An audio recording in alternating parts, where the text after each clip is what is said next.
हाय दोस्तों, नमस्कार। आज का दोस्तों वीडियो है राजस्थान कोऑपरेटिव बैंक। इसमें रिक्रूटमेंट आया है। पहला सवाल, सर ये राजस्थान कोऑपरेटिव बैंक प्राइवेट है या गवर्नमेंट? पूरी तरीके से गवर्नमेंट की ही नौकरी है। अच्छा, वैकेंसीज क्या आई हैं? तो मैं दो तीन तरीके की इसमें कंप्लीट वैकेंसी है। टोटल मिला के तकरीबन 600 के आसपास वैकेंसीज हैं और उसमें कुछ हिस्सा है जो उन बच्चों के लिए जिन्होंने बीटेक किया है स्पेशली, एक हिस्सा है उनके लिए जिन्होंने एमबीए किया है, और एक हिस्सा है जो थोड़ा बड़ा हिस्सा है वो उन लोगों के लिए जो आप सारे के सारे बच्चे हैं, यानी सिर्फ ग्रेजुएशन चाहिए, कोई स्पेसिफिकेशन नहीं है। अब स्पेशली उन लोगों के लिए सबसे बेनिफिट वाली बात है जो कि राजस्थान से है। बट जो राजस्थान से नहीं अप्लाई तो आप भी कर सकते हो, है ना। बट आप फिर अनरिजर्व कैटेगरी में जाओगे अगर आप रिजर्व कैटेगरी में हो तो, है ना। बाकी राजस्थान में है तो कैसे कैसे पढ़ना है सारा सिलेबस जरा एक बार मैं दिखाता हूं। सीधा मैं लिंक ओपन कर देता हूं, ये आपके सामने देखो दोस्तों, ये नोटिफिकेशन है, ठीक है। ऐसे करके हम इसे पढ़ते हैं। देखो ये आपको दिख रहा है ना, तो ये अपना इसका लिंक है, Rajasthan cooperative recruitment board Jaipur. आप सिर्फ इतना भी लिखोगे तो आपको ये नोटिफिकेशन मिल जाएगा और इसका ये पीडीएफ मिल जाएगा। बाकी इस पीडीएफ को दोस्तों लिंक डिस्क्रिप्शन में भी लगा दूंगा। सबसे पहले इसमें कोऑपरेटिव बैंक्स में भी कई सारी बैंक होते हैं, तो हर बैंक के हिसाब से कितनी कितनी वैकेंसी है वो दोस्तों यहां पर दिया हुआ है। जैसे कि दोस्तों पहली पोस्ट आई है इसमें, ये सीनियर मैनेजर है। अब सीनियर मैनेजर की पोस्ट तो एक ही है, चलो कोई बात नहीं, कोई काम की इतनी ऐसी बन नहीं पाई। दूसरी दोस्तों ये मैनेजर की पोस्ट है, और इस मैनेजर की पोस्ट में देखोगे तो टोटल पोस्ट है अपने अलग अलग शहर के हिसाब से 81 दोस्तों यहां पर है। दूसरी मैनेजर जो टीएसपी एरिया है उसमें भी हर जगह एरिया के नाम दिए हुए हैं, इसमें एक है। ये कंप्यूटर प्रोग्रामर, ये बीटेक वाले बीसीए वाले बच्चों के लिए है, इसमें 5 है। ये कम कम है, जो ज्यादा है वो यहां है banking assistant non TSP area के लिए। ये रहा बैंकिंग असिस्टेंट। अभी जगह के नाम है, जैसे फॉर एग्जांपल एपेक्स बैंक 22 है, अजमेर में 18 है, अलवर में 13 है। इस तरीके से दोस्तों ये वैकेंसीज हैं और ये टोटल मैं आपको दिखा देता हूं। ये ज्यादा वैकेंसी है, 494 वैकेंसीज दोस्तों इसमें। अभी वही बैंकिंग असिस्टेंट वो नॉन टीएसपी एरिया था, ये टीएसपी एरिया के लिए, तो 35 यहां पर भी है। तो कहने का मतलब 500 आपके पास वैकेंसीज है, मोटी मोटी पूरी कंप्लीट। इन 500 वैकेंसीज के लिए आप अप्लाई करोगे। अब देखो आप में से जो भी बच्चे जो राजस्थान से हैं तो आपके लिए अच्छा मौका है, आप अप्लाई कर सकते हो। अब कोई भी बच्चा ये मत सोचना कि सर वैकेंसी बहुत कम है तो ऐसा कुछ खास बेनिफिट वाला है नहीं। देखो जब अपने पास जो वैकेंसीज ऑलरेडी हैं, ये बैंकिंग असिस्टेंट में 11 यहां पर भी हैं, जो वैकेंसीज अपने पास ऑलरेडी आती हैं, चाहे वो एसबीआई क्लर्क की आए या फिर एसबीआई पीओ की आए, वो भी लिमिटेड वैकेंसीज हैं। लेट्स सपोज एसबीआई पीओ की 2000 वैकेंसी, वो 2000 ही हैं, 2000 बच्चों का सिलेक्शन हो जाएगा। लेकिन तैयारी करने वाले बच्चे कितने होते हैं? वो तो 10 लाख होते हैं, बाकी बच्चे कहां जाएंगे?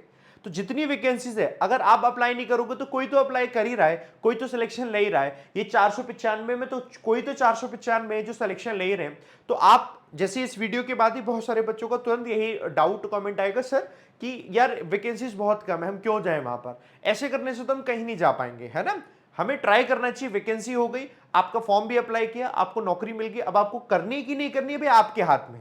समझ गए मेरी बात? लेकिन अगर पहले नौकरी मिल रही है तो बिल्कुल लो। अब सुनो जरा, अप्लाई करनी किसको चाहिए, क्योंकि सारी चीजें देखो हाउ टू अप्लाई में देख लेना, ऑनलाइन ही फॉर्म भरना और कुछ ऐसा अलग नहीं है, ठीक है। मैं आपको इसके एग्जाम पैटर्न के बारे में बताता हूं। देखो अब जैसे सीनियर मैनेजर और मैनेजर वाले लोग अगर कोई देख रहे हैं, ठीक है, तो सबसे ऊंची पोस्ट खैर यही है। तो इसमें आपको देखो English, quants, reasoning, general knowledge of Rajasthan, computer knowledge, accountancy, और ये उन्हीं का ही है। तो मतलब अब आपके लिए अगर जो नहीं है तो वो छोड़ देना। राजस्थान कोऑपरेटिव एक्ट 2001 पढ़ना है, rules 2003, cooperative structure of Rajasthan, इसमें दिया हुआ है पढ़ना क्या है। तो 200 क्वेश्चंस, 200 मार्क्स, 120 मिनट, बस एक ही होगा, कोई इसका टियर 1 टियर 2 प्री मेंस नहीं होता। अच्छा, कंप्यूटर प्रोग्रामर वाले अपने काफी सारे बच्चे होंगे जो बीटेक वाले और बीसीए वाले हैं, ठीक है। तो आपके लिए इंग्लिश है, मैथ्स है, रीजनिंग है, जनरल नॉलेज ऑफ राजस्थान, और ये वाला प्रोफेशनल नॉलेज जिससे आपने अपना बीसीए बीटेक किया हुआ है। तो ये सेम वही ऐसा इस तरीके से बनेगा। बैंकिंग असिस्टेंट के सबसे ज्यादा बच्चे होंगे। अब सुनो, बैंकिंग असिस्टेंट के सबसे ज्यादा बच्चे होंगे, देखो English, quants, reasoning, general knowledge of Rajasthan, computer knowledge, accountancy आपके लिए भी, और ये भी आपको पढ़ना है। तो इसका इसमें दिया हुआ है कि कितना पढ़ना है, तो एक बार देखना जरूर, कर सकते हो तो बिल्कुल करो, है ना। देखो सबका सिलेबस दिया है। इंग्लिश जो आप अभी पढ़ते हो ना आईबीपीएस क्लर्क के लेवल की, बस वही इंग्लिश आएगी। क्वांट्स जो आप ऑलरेडी पढ़ते हो, रीजनिंग है, न्यूमेरिकल एबिलिटी आ गई इसी में, जनरल नॉलेज ऑफ राजस्थान, इसे पढ़ लेना है। कंप्यूटर नॉलेज, अगर आप देखो राजस्थान के बाकी और एग्जाम्स की तैयारी करते हैं अगर आप, तो आपके लिए बड़ा बेनिफिट है, क्योंकि आपको कुछ अलग नहीं पढ़ना है। ठीक है, चलो ये अपना, इसको देखो, इस एक्ट के बारे में भी दिया है क्या क्या पढ़ना है, तो जिन लोगों ने पढ़ना है इसे एक बार पढ़ लेना। अच्छा, तो ये अपने पास एक एडिशनल चीज आ गई। अब आपको और दिखाता हूं, और काम की चीज है इसमें। ठीक है,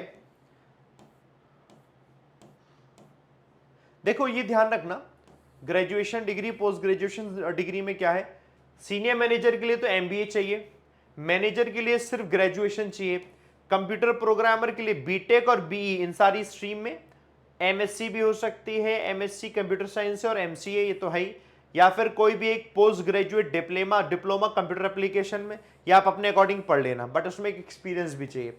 अभी बैंकिंग असिस्टेंट जिसके लिए सबसे ज्यादा बच्चे होंगे, इसमें दोस्तों सिर्फ और सिर्फ ग्रेजुएशन चाहिए, कुछ नहीं चाहिए आपके लिए, सिर्फ ग्रेजुएशन चाहिए। और कंप्यूटर की नॉलेज होने का मतलब आपके पास कोई कंप्यूटर सर्टिफिकेट होना चाहिए, नहीं है तो ले लेना, मतलब एग्जाम देकर। ठीक है, तो ये आपके लिए एक अपॉर्चुनिटी है, और 18 से 40 साल तक का है, आप आराम से भर सकते हो। हम ऐसी कई बार छोटी छोटी वैकेंसीज होती है जिसको हम स्किप कर देते हैं, वो हमसे छूट जाती हैं, है ना। सिर्फ इस वजह से कि हम ध्यान नहीं देते कि चलो छोड़ हटाओ, क्या करना है ध्यान देकर ना, क्योंकि इतनी कम वैकेंसी, बस ये नहीं करना है। चलो ये आ गए यहाँ पर हम।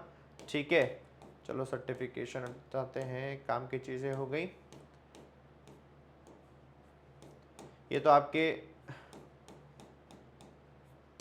एक सेकेंड ना,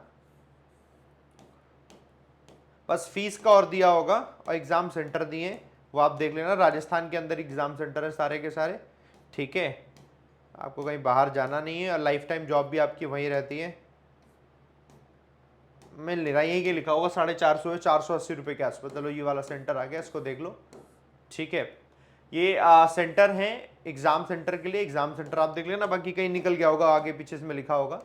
ठीक है, ये आपकी बैंक के नेम है, पे स्केल भी दिए हुए सबके, यहाँ पर साथ में पे स्केल भी दिए हुए, 17,070 से 80,230 है। तो सैलरी आपकी बढ़िया है, बहुत अच्छी ही है। तो सैलरी जैसी बाकी बैंक्स में होती है, तो सैलरी का कोई टेंशन नहीं है, सेम वही ही है। अब आप सुनो जरा, कहाँ है, चलो निकल गया वो पीछे, 480 के आसपास फीस है।